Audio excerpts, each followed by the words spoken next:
నిర్మాత బండ్ల గణేష్ కు హైకోర్టులో ఎదురుదెబ్బ తగిలింది. ఆస్తి వేలాన్ని సమర్థించింది హైకోర్టు.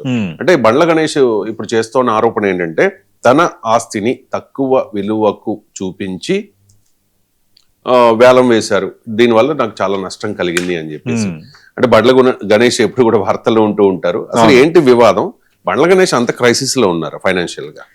అంటే ఆయన ఫైనాన్షియల్ గా క్రైసిస్ లో ఉన్నారు అనే కంటే ఇప్పుడు సమస్య ఏంటంటే ఫస్ట్ యాక్చువల్గా బండ్ల గణేష్ ఈ స్థలం వివాదం పైన 2022లోనే ఆయన పోరాటం మొదలు పెట్టారు. కరెక్ట్గా 4 ఏళ్ళు అయిపోయింది. అప్పుడు ఈ స్థలం వివాదం పైన డెట్ రికవరీ ట్రిబ్యునల్ ఇచ్చిన తీర్పు కొంత ఆయనకి పాజిటివ్ అయింది. బ్యాంకు నిర్వహించిన వేలం ప్రక్రియ చెల్లదు, దాన్ని వెంటనే రద్దు చేయాలి, పైగా వేలం ద్వారా వచ్చిన సొమ్మును తిరిగి ఆస్తి యజమానులకు చెల్లించాలన్నది ఆ తీర్పు. అప్పుడు బండ్ల గణేష్ విజయం సాధించారు. ఆల్రెడీ ఆస్తి యజమానులకే ఆ బ్యాంక్ నిర్వహించిన వేలం ప్రక్రియ ద్వారా వచ్చే మొత్తం చెల్లబోతుందని అందరూ ఒక పాజిటివ్గా మాట్లాడుకున్నారు. సమస్య ఏంటంటే ఇది Bandla Ganesh versus union bank సంబంధించిన ఇష్యూ. అప్పుడు అక్కడ ఎక్కడైతే అప్పుడు డెట్ రికవరీ ట్రిబ్యునల్ ఇచ్చిన తీర్పును క్వశ్చన్ చేస్తూ యూనియన్ బ్యాంక్ హైకోర్టును ఆశ్రయించింది. కేసు విచారణ ఇది కొనసాగుతుండగానే తాజాగా హైకోర్టు ఇచ్చిన తీర్పు అనేది బండ్ల గణేష్ మైనస్ అయింది. కొత్తగా లేటెస్ట్ ఈ మధ్యకాలంలో వచ్చిన హైకోర్టు తీర్పు అదేంటి? డిఆర్టీ ఇచ్చిన తీర్పును ఫస్ట్ న్యాయస్థానం కొట్టేసింది. డిఆర్టీ అంటే ఎవరు? Debt recovery tribunal. అప్పుడు బండ్ల గణేష్కి అనుకూలంగా ఇచ్చిన తీర్పును హైకోర్టు కొట్టేసింది. అంటే డెట్ రికవరీ ట్రిబ్యునల్ ఇచ్చిన తీర్పుకి లేదు, ఎందుకంటే హైకోర్టు కొట్టేసింది కదా. కొట్టేసినప్పుడు యూనియన్ బ్యాంక్ వాదన కరెక్ట్ అనే కదా. అంటే యూనియన్ బ్యాంక్ ఆల్రెడీ ధైర్యం వచ్చినట్టు కదా. అంటే డెట్ రికవరీ ట్రిబ్యునల్ ఇచ్చిన తీర్పు ఏంటి? దీన్ని వేలం వేయాలి, వేలం ద్వారా వచ్చే బ్యాంక్ దీన్ని వేలం వేయాలి, స్థలాన్ని వేలం ద్వారా వచ్చిన మొత్తాన్ని బండ్ల గణేష్ అందజేయాలని. దానికి వచ్చి జస్ట్ యూనియన్ బ్యాంక్ హైకోర్టుకి వెళ్ళింది. ఇప్పుడు హైకోర్టు ఈ డిఆర్టీ తీర్పును కొట్టేసిన తర్వాత ఆటోమేటిక్గా వేలంలో ఈ స్థలాన్ని వేలం వేయాలన్న దానికి వ్యాలిడిటీ లేదు, వేలం వేసి డబ్బులు రావాలన్న అంశం దానికి వ్యాలిడిటీ లేదు. ఈ విధంగా ఇది బండ్ల గణేష్కి ఒక మైనస్ అయింది. అయితే ఇప్పుడు ఆయన ఏమంటారంటే బ్యాంకు నిర్వహించిన ఆస్తి వేలం ప్రక్రియ పూర్తిగా చట్టబద్ధమే, ఇందులో ఎలాంటి అక్రమాలు జరగలేదని హైకోర్టు చెప్పింది. ఇప్పుడు బండ్ల గణేష్ దీంతో ఏమంటున్నారంటే తన స్టైల్ ఎక్స్ వేదికగా ఒక సుదీర్ఘమైన పోస్ట్ పెట్టారు. ఆయన అంటుంది ఏంటంటే తలలో వంచే ప్రసక్తే లేదు, భారత న్యాయ వ్యవస్థపై నాకు పూర్తి నమ్మకం ఉంది, ఇప్పుడు తన ఆఖరి అస్త్రం సుప్రీంకోర్టును ఆశ్రయించడమే ఆయన ప్రకటించారు, తన హక్కుల కోసం ఆస్తి కోసం ఢిల్లీ వేదికగా పోరాటం చేస్తామని చెప్తున్నారు. కానీ ఇక్కడ ఏంటంటే సరే ఆయన తల వంచని వ్యక్తిత్వమే అయి ఉండొచ్చు, ఆయన కొన్ని విషయాల్లో స్ట్రైట్ ఫార్వర్డ్గా ఫర్మ్గా నిల్చుంటారు, నమ్మిన వాళ్ళ కోసం అన్న ఇమేజ్ ఆయనకు ఉండి ఉండవచ్చు. కానీ ఇక్కడ కోర్టుల పరంగా వాళ్ళు వర్కౌట్ కావు.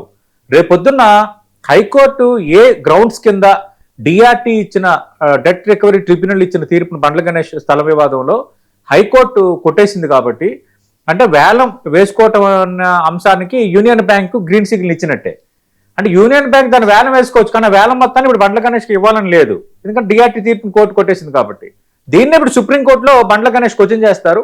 మరి బండ్ల గణేష్కు సుప్రీంకోర్టులో మరి అనుకూలంగా తీర్పు వస్తుందా రాదా అనేది మనం వేచి చూడాల్సిన అంశం. ఇది జూబ్లీహిల్స్లో ఉన్న 1 కోట్లాది రూపాయల విలువైన ఆస్తికి సంబంధించిన అంశం ఇది.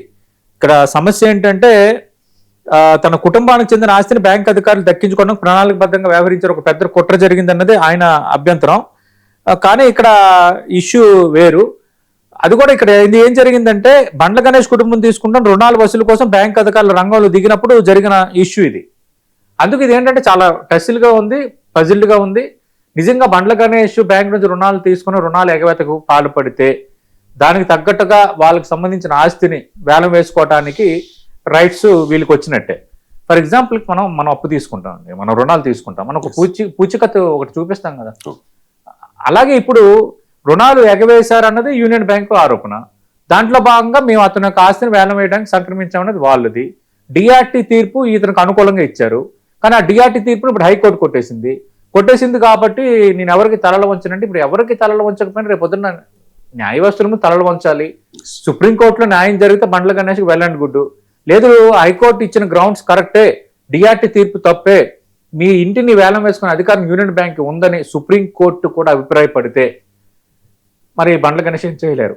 సుప్రీంకోర్టులో దక్కితే న్యాయం దక్కాలి, న్యాయం దక్కకుండా ఇక్కడ 2 ఇష్యూస్ ఉంటాయి సార్. సుప్రీంకోర్టు హైకోర్టు తీర్పుని సమర్థించడం అనేది ఒకటి, రెండోది హైకోర్టు సుప్రీంకోర్టులు కొన్ని సందర్భాలు ఏం చేస్తాయంటే మీరు హైకోర్టులోనే తేల్చుకున్నాను అంటే మీరు ఆ కోర్టు ఇచ్చింది కాబట్టి ఆ కోర్టులోనే తేల్చుకోండి అని, మరి చూడాలి దీనికి ఎండకట్ట ఎలా ఉండబోతుందో.